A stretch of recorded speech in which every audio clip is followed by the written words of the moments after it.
এই গরমে প্রত্যেকটা বাড়িতেই মনে হয় এই ব্রেকফাস্টটা কিন্তু হয়েই থাকে, আর একই সঙ্গে শরীরটাও ঠান্ডা রাখতে সাহায্য করে। এই দই চিড়ে সবাই নিজের নিজের মতো করে বানায়, তো আজকে আমি বানিয়েছিলাম, ভাবলাম তোমাদের সঙ্গেও শেয়ার করি আমি কিভাবে বানাই। প্রথমেই চিড়েটা ভালো করে ধুয়ে নিতে হবে। তো পাতলা চিড়েটা আমি নিয়েছি, ভালো করে 2-3 বার জল পাল্টে ধুয়ে নিয়েছি। তারপর দিচ্ছি টক দই, তো তোমরা চাইলে মিষ্টি দইও দিতে পারো, আমি টক দই দিয়েই বানাই এটা।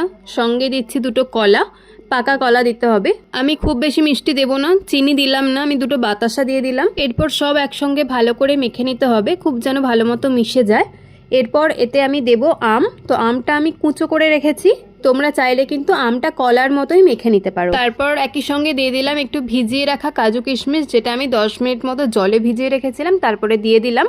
দিয়ে ভালো করে মিশিয়ে নেব। কাজু কিশমিশটা মুখে পড়লে খেতে ভালো লাগবে। আমি তো এইভাবেই দই চিড়ে বানাই, তোমরা কে কিভাবে বানাও আমাকে জানিও। আজকের মতো এতটাই, আবার দেখা হবে অন্য কোনো রেসিপির সঙ্গে। ভালো থেকো, সুস্থ থেকো, আজকের মতো টাটা।